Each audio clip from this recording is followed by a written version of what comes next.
There is a certain kind of peace that comes with an English country house in the summer. It is the kind of stillness that suggests nothing ever changes and nothing ever will. But in a Milne's only major mystery novel, The Red House Mystery, that stillness is shattered by a single sharp crack of a gunshot.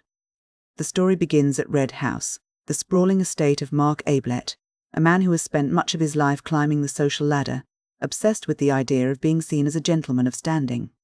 The atmosphere is disrupted by the arrival of Robert Ablett, Mark's estranged brother, who has come home from Australia. And Robert is the opposite of Mark. He is rough, unpolished, and carries the grit of the colonies in his manner. Shortly after his arrival, a violent commotion is heard from within the house, followed by a gunshot. When the household rushes to the scene, they find Robert dead in his bedroom. The door is locked from the inside, creating one of those classic locked room puzzles that seems to defy logic.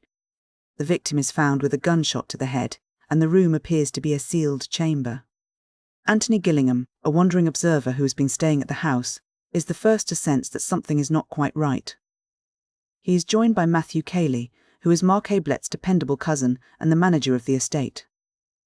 Cayley is the person everyone looks to for stability. He is calm, efficient, and immediately offers a theory to settle the nerves of the household. He suggests it was a tragic accident, that Robert and Mark had struggled over a revolver, a shot went off, and a panicked Mark fled through the window to avoid the scandal. To the local authorities and the guests, this explanation is convenient.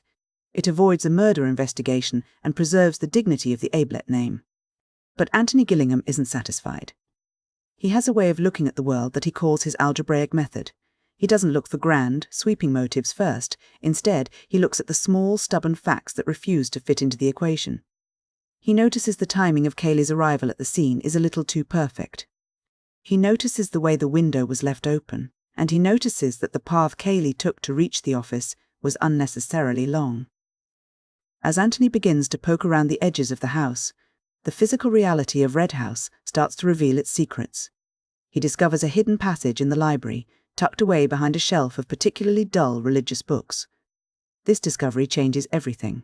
It means the locked room wasn't actually locked to someone who knew the house's secrets.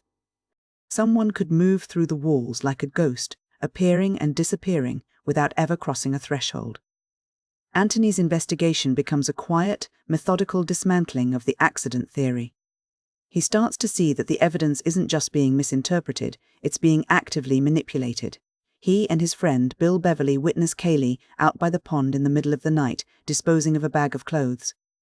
It's a moment that shifts the tension from a question of how did it happen to who is lying. The official investigation, led by Inspector Birch, eventually moves to an inquest. Based on the testimony of witnesses who saw a man matching Mark Ablett's description fleeing the scene, the verdict is returned: Mark Ablett is the murderer. The world accepts this. It makes sense. The man with the motive and the opportunity was seen running from the room. But Antony Gillingham knows that the math still doesn't add up. If Mark killed Robert, why would he then become a man fleeing from a crime scene he supposedly committed by accident? The truth is far more twisted, and it relies entirely on the idea of performance. Antony eventually realizes that the man who died in that room wasn't Robert Ablett at all. The man who was killed was actually Mark Ablett. The reality was a bizarre, almost farcical setup that went horribly wrong. Mark Ablett, driven by a desperate need to be interesting and a desire to impress a local actress named Miss Norris, had agreed to a sort of role-playing game. He had agreed to dress up in his brother Robert's clothes to play a prank, to inhabit a different persona for a night. He was, quite literally, acting. Cayley had orchestrated the entire thing. Cayley, who had spent years acting as the loyal, stabilizing force of the family, was actually fueled by a deep, simmering resentment. He had a grudge against the Ablett family stemming from a past tragedy involving his own brother, and he had waited for the perfect moment to strike. He knew Mark's vanity and his penchant for these little theatrical distractions. Cayley used the disguise as the ultimate cover. He killed Mark while he was dressed as Robert. By doing this, he ensured that the man who died was identified as the rough brother, Robert, while the man who was seen fleeing the scene, the man who looked like Mark, was actually just a ghost of the identity Mark had been trying to play. The locked room was a stage set, and the accident was a script written by a killer who knew exactly how the characters would react. When the truth finally comes out, it isn't a grand explosion of violence, but a quiet, devastating realization. The mystery was solved not by finding a smoking gun, but by noticing a misplaced shirt collar and the specific, unnatural way a door had been closed. It was the small, human errors in an otherwise perfect performance. When we look at the book now, it's interesting to see how it fits into the landscape of detective fiction. Milne was a master of light, witty plays, and you can see that influence here.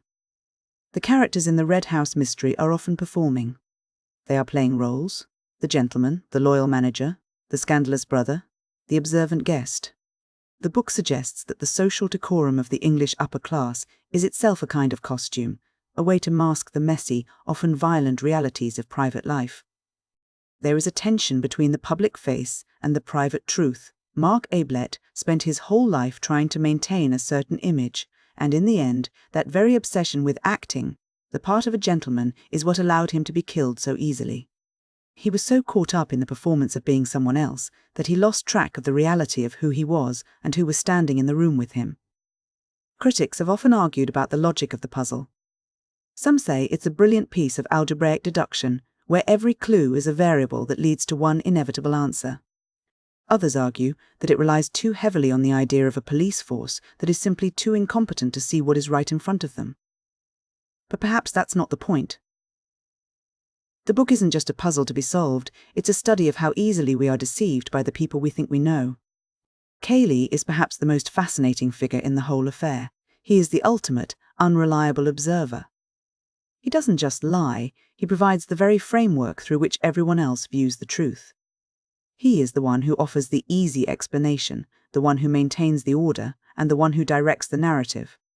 He uses the respectability of his position to hide a motive that is ancient and deeply personal. He didn't just want to kill a man, he wanted to erase a lineage, to settle a debt that the law could never touch. In the end, the Red House mystery leaves us with a sense of how fragile our perceptions really are. We rely on the stability of identities.